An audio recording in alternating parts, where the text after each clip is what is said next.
देखिए, एक लाइन में कहूँ तो ये फिल्म जो है हमारी भारतीय सेना जल थल वायु को समर्पित है।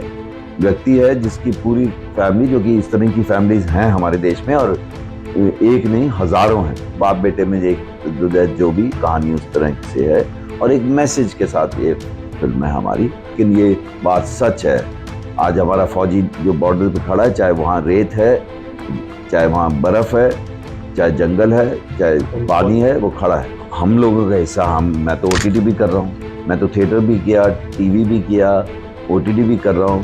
भाग्य तो आप कुछ भी कर रहे हैं, आप सड़क पार करते हुए अगर गाड़ी से बच गए, वो आपका भाग्य ही है कि बच गए, जो हिस्से में आपका मिलेगा। और ये बात सच है कि फिल्म इंडस्ट्री में भाग्य चलता है, पर वो हर एक फील्ड में चलता है। सच बात तो ये है। ए जन्म तुम्हारे लेके, EH उसकी स्पेलिंग है। भगत पूरन सिंह जी की जीवनी पिंगलवाड़ा पे बनाई है। ईश्वर की कृपा है कि वो मुझे किरदार करने को मिला, और कोई अच्छी पंजाबी फिल्म मिलनी चाहिए। भगवान ने झोली में पंजाब 84 ला के रखी। नमस्कार दोस्तों, मैं डॉक्टर राजेश उद्रा, आप देख रहे हैं खबरनामा हरियाणा। दोस्तों, आज धर्मनगरी कुरुक्षेत्र में हिंदी फिल्म फौजा की प्रमोशन के लिए प्रख्यात फिल्म अभिनेता पवन राज मल्होत्रा कुरुक्षेत्र पहुंचे हैं पूरी फिल्म की टीम के साथ। आज हम उनसे फिल्म फौजा को लेकर और अन्य फिल्म और टीवी से जुड़े अन्य प्रश्नों को लेकर उनसे जानेंगे। नमस्कार सर। नमस्कार जी, सब राम राम। सर, सबसे पहले धर्मनगरी कुरुक्षेत्र में पहुंचने पर आपका स्वागत है। सर, कुरुक्षेत्र में मुझे लगता है शायद आप पहली बार ही आए हैं। एक बार बहुत पहले आया था, मेरे फादर की डेथ के टाइम पूजा के लिए आए थे पेरेंट्स के साथ, बहुत साल पहले। पर हाँ, एक तरह से पहली बार आया। और कल शाम जब आए और मैं बाहर गया तो बहुत खूबसूरत है भाई जी। इतना जितना मैंने हिस्सा देखा है, बहुत खूबसूरत, साफ सुथरा, दीवारें पेंटेड, ये वो बहुत अच्छा लगा। सर, फौजा फिल्म की प्रमोशन के लिए आए हैं। हरियाणवी पृष्ठभूमि पर आधारित फिल्म है। मुझे लगता है शायद ऐसी पहली फिल्म होगी हरियाणवी पृष्ठभूमि पर जिसमें आप शायद अभिनय कर रहे होंगे। जी, ये तो पहली है, और एक और भी कर लिया मैंने, जो एक फैमिली, हरियाणवी फैमिली बेस्ड है। सर, अगर इस फिल्म की संक्षिप्त में बात करें, फिल्म क्या संदेश देती है, किस विषय पर आधारित है? देखिए, एक लाइन में कहूँ तो ये फिल्म जो है हमारी भारतीय सेना जल थल वायु को समर्पित है, और इसीलिए मैं जुड़ना भी चाहता था। सर, जैसे ही सुनाया मैंने बोला मैं ये करूँगा। बेसिकली अगर वन लाइन बताएं तो एक व्यक्ति है जिसकी पूरी फैमिली, जो कि इस तरह की फैमिलीज हैं हमारे देश में, और एक नहीं हजारों हैं, जो पीढ़ी दर पीढ़ी फौज में ही जाते आए हैं, और किसी वजह से यह फौज नहीं ज्वाइन कर पा रहा, और वो चाहता है उसका बेटा करे। तो बाप बेटे में एक जो भी कहानी उस तरह से है, और एक मैसेज के साथ ये फिल्म है हमारी। और मैं बिल्कुल इस सोच के साथ खड़ा हुआ हूँ, और फौजियों को मैं बोलता हूँ कि हमें आदर सम्मान करना चाहिए, क्योंकि उन्हीं की वजह से आज जो हम जीवन में इतना जी रहे हैं ना, मस्ती, और अपना बिजनेस कर रहे हैं, और पार्टियों में जा रहे हैं, और रेस्टोरेंट में जा रहे हैं, और मॉल्स में घूम रहे हैं, और चैन से सो रहे हैं, एक्चुअली क्योंकि वो खड़ा हुआ है। बहुत क्लीशे साउंड करने लगा है इस देश में बार बार ऐसा बोलना, लेकिन ये बात सच है। आज हमारा फौजी जो बॉर्डर पे खड़ा है, चाहे वहाँ रेत है, चाहे वहाँ बर्फ है, चाहे जंगल है, चाहे पानी है, वो खड़ा है। सर, जैसे फिल्म 1 जून से सिनेमाघरों में प्रदर्शित हो रही है, OTT प्लेटफॉर्म के इस दौर में सिनेमाघर तक दर्शकों को खींच कर लाना एक बहुत बड़ी चुनौती है। कहीं लगता है कि ये चुनौती में हम सफल होंगे? जी, कोशिश करना तो नहीं छोड़ सकते हैं। जी। और OTT भी तो हम लोगों का हिस्सा, मैं तो OTT भी कर रहा हूँ, मैं तो थिएटर भी किया, टीवी भी किया, OTT भी कर रहा हूँ, फिल्में भी की। तो हम तो हर जगह जहाँ जहाँ हमें लगता है कि अच्छा कुछ है हमारे लिए, वो करते हैं। और एक चीज़ मत भूलिए, ये बात सच है कि बहुत सारी फिल्में बीच में नहीं चली हैं, लेकिन जो चली हैं वो बहुत चली भी हैं। ऑडियंस हैं, उनकी पसंद का आप काम लाएंगे तो वो आएंगे। पवन जी, सिनेमा जगत में भाग्य और मेहनत, ये दो शब्द बड़े मायने रखते हैं। भाग्य की अगर बात करें तो आपके भाग्य में सलीम लंगड़े पे मत रहो फिल्म की कहानी जैसे सुनने में आया कि वो नसीरुद्दीन शाह जी के लिए लिखी गई थी, आपको मिल गई। भाग्य की बात करें, वो कहाँ आप बुलंद एक दिन में ही आप सुपरस्टार बन गए, आपको उसके बाद बाग बहादुर के राष्ट्रीय पुरस्कार भी मिले। और अगर उसी भाग्य की बात करें तो दिल्ली में आप पैदा हुए, जिस मोहल्ले में आप रहे उसी मोहल्ले में शाहरुख खान भी रहे, लेकिन दोनों का भाग्य से एक दूसरे को कहीं लाभ नहीं मिला। तो आप कितना मानते हैं कि फिल्म इंडस्ट्री में, सिनेमा जगत में भाग्य बड़ा है या मेहनत? एक तो किसी के भाग्य का किसी को क्या लाभ मिलना है, सबका अपना अपना भाग्य लेके आना है। भाग्य तो आप कुछ भी कर रहे हैं, आप सड़क पार करते हुए अगर गाड़ी से बच गए, वो आपका भाग्य ही है कि बच गए। वो जो आपके हिस्से में ईश्वर ने तय किया हुआ है या आपके कर्म उससे तय करते हैं, वो तो आपको मिलना ही। पर मैं हमेशा कहता हूं, भगवान ईश्वर ऊपर से सेब गिरा देगा, लेकिन चबाना आपको पड़ेगा। अच्छे से चबाएंगे तभी पचेगा। तो अपनी ईमानदारी से जो भी काम कर रहे हैं, नॉट ओनली फिल्म, जो भी काम कर रहे हैं अपनी ईमानदारी से कीजिए, जो हिस्से में आपका मिलेगा। और ये बात सच है कि फिल्म इंडस्ट्री में भाग्य चलता है, पर वो हर एक फील्ड में चलता है, सच बात तो ये है। और उसके साथ आपको अपना ईमानदारी से काम करना पड़ेगा। और काम में भी ऐसा नहीं कि पहले दिन कोई माँ के पेट से सीख के आता है, जीवन भर हम कुछ ना कुछ सीखते रहते हैं। और अगर इस प्रोफेशन में आए हैं, you are talking about human emotion, जिसका कोई अंत ही नहीं है। जैसे कुछ लोग बोलते हैं ना, बहुत अच्छा एक्टर है भाई, स्क्रिप्ट वही होती है, सारा का सारा बीज स्क्रिप्ट है। अब उस बीज में आप 3-4 झाड़ियां देख लो, 10-20 पेड़ देख लो या जंगल देख लो, जंगल भी जो देख पाता है वो उस स्क्रिप्ट में ही था। तो ये बहुत ही इंटरेस्टिंग प्रोफेशन है, बहुत इंटरेस्टिंग लाइन है। मैं हमेशा कहता हूँ you have to be on your toes all the time. आप रिलैक्स नहीं हो सकते क्योंकि हर काम नया है। सलीम लंगड़ा अलग फिल्म थी, अलग किरदार था। बाग बहादुर अलग किरदार था। अगर सलीम लंगड़ा का अंडरवर्ल्ड की भी बात करें तो सलीम लंगड़ा और tiger Memon of black Friday या मामू ऑफ भिंडी बाजार, वो तीनों अलग लोग हैं। उनकी बॉडी लैंग्वेज अलग है, उनका बोलचाल अलग है, उनकी सोच अलग है अंडरवर्ल्ड से ही, यू नो।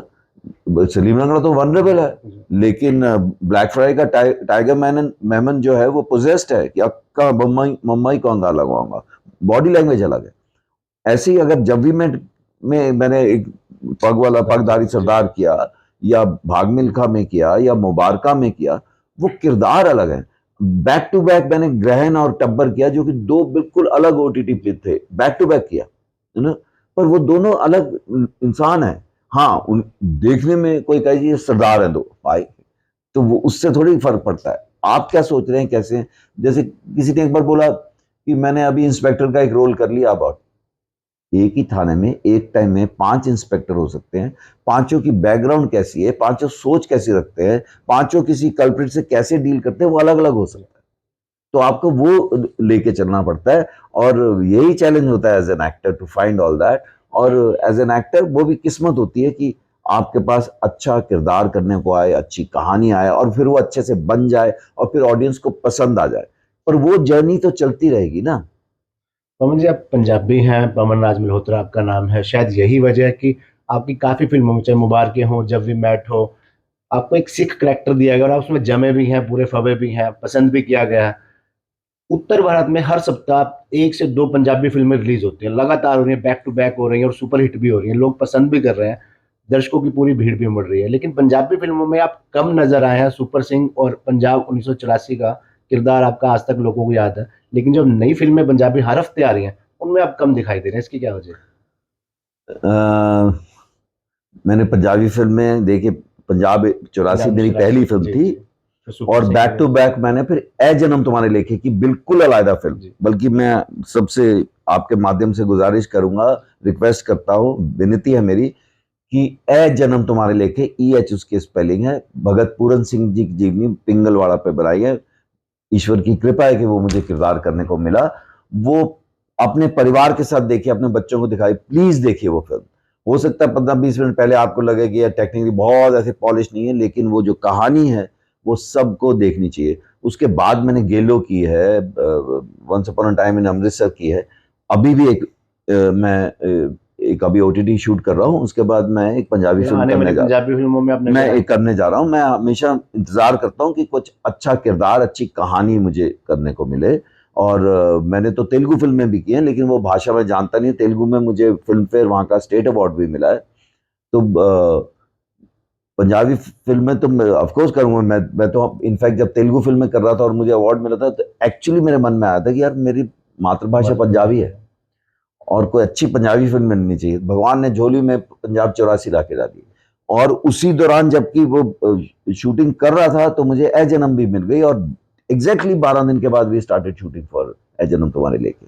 दशकों से कई सीरियल ऐसे रहे हैं जो आज भी इतने दशकों बाद लोगों को याद है, चाहे वो महाभारत हो, रामायण हो, बुनियाद हो, हम लोग हो, सर्कस में आपने यादगार किरदार निभाया। तो आज के दौर में जो सीरियल चल रहे हैं, उनमें और अपने दौर के सीरियल में कितना फर्क दिखता है? देखिए, चेंज तो वेलकम भी होना चाहिए, पर मैं वही काम करना चाहता हूँ जो मुझे इंटरेस्ट देता है।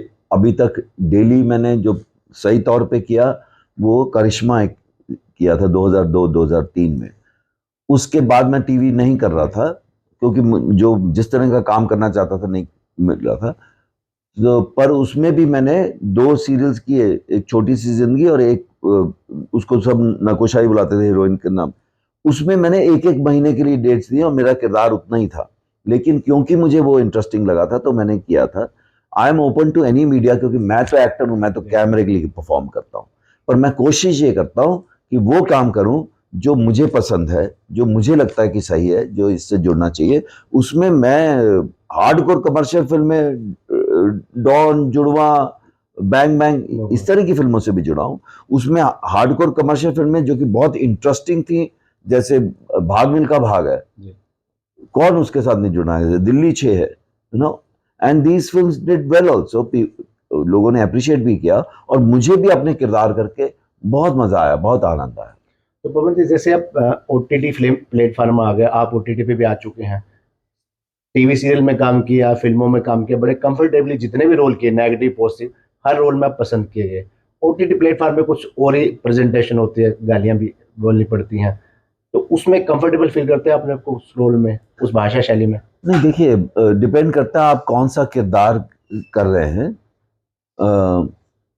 आप तो हर तरह की कहानी सुनाना चाहते हैं, लेकिन मुझे ऐसा, मेरी सोच है, कोई करता है या ऑडियंस देख रहे हैं तो लोग दिखा रहे हैं। बहुत बारी मुझे ऐसा लगा कि जैसे बहुत बारी हमारी पुरानी हिंदी फिल्मों में होता था ना कि एक जबरदस्ती 6 गाने घुसाने हैं, यू नो, कोई सिचुएशन नहीं बन रही, कुछ नहीं बन रहा, घुसा दिया। कुछ फिल्मों में वही गाने सीन की तरह होते हैं, जो कहा भी जाता है। वो मुझे लगता था कि भाई ये जबरदस्ती सारे। मैंने अभी तक मैंने ये 3 मेरे आ चुके हैं, एक मैंने शूटिंग कंप्लीट कर ली, एक ही मैं शूटिंग कर रहा हूँ ओटीटी की। वो हर अलग कहानी है। सर, अंत में मैं जानना चाहूंगा, जिस प्रकार से पिछले 1-2 साल में कश्मीर फाइल्स फिल्म आई, द केरला स्टोरी आई, इन फिल्मों को खूब प्रचारित भी किया गया, टैक्स फ्री भी किया गया। करंट ज्वलंत विषय थे, ऐसी आपकी पिक्चर फौजा आ रही है जिसके प्रमोशन के लिए आप कुरुक्षेत्र आए हैं, फौजियों पर आधारित है। हरियाणा के हर छठे घर में एक युवक जो है फौज में शामिल है। तो हरियाणा सरकार से अपील करना चाहेंगे कि इस फिल्म को भी टैक्स फ्री किया जाए ताकि अधिक से अधिक दर्शक सिनेमा घरों की ओर आ सके। फौजा जो है, जो 2 फिल्मों का आपने नाम लिया, Kashmir files and Kerala story, उनसे थोड़ी अलग है। केरला स्टोरी कश्मीर फाइल से अलग है, लेकिन कुछ जो भी लिंक जुड़ता है। पर कोई भी चाहेगा, जो, क्योंकि हम एक अच्छा मैसेज देने की कोशिश कर रहे हैं, और कोई भी फिल्म मेकर चाहेगा टैक्स फ्री हो। टैक्स फ्री होती है तो ऑडियंस और आते हैं, ऑडियंस पैसा देते हैं जो टिकट खरीदता है, वो भी बात सच है। मेरे प्रोड्यूसर को पैसे मिलेंगे तो वो अगली कहानी सुनाएगा और हमें सबको काम मिलेगा और हमें मौका मिलेगा। लेकिन पैसे के अलावा, देखिए, आर्टिस्ट जो होता है जब कुछ बनाता है उसकी इच्छा होती है कि ज्यादा से ज्यादा लोग देखें, ज्यादा से ज्यादा लोगों तक वो पहुंचे। पैसा जरूरी है, लेकिन आप अपने काम को ज्यादा से ज्यादा लोगों को दिखाना चाहते हैं। एप्रिसिएशन जब होता है, सबको पसंद आता है। कोई आर्टिस्ट अगर बोले when people praise my work, या मेरे काम की कोई तारीफ करता है तो मुझे अच्छा नहीं लगता है या पसंद नहीं आता, मुझे तो बहुत अच्छा लगता है। किस लिए काम कर रहे हैं? एक पीठ पे एक थपथपी होती है। एंड मैं तो हमेशा कहता हूँ, अगर भीमसेन जोशी जैसा गायक अगर गा रहा है और कोई ताली ना बजे तो वो भी सोचेंगे आज कुछ गड़बड़ है यार। थैंक यू सर, हमारे से बातचीत करने के लिए। फौजा फिल्म की शुभकामनाएं, फिल्म अच्छी है। बहुत बहुत धन्यवाद। Thank you sir. और फौजा देखिएगा और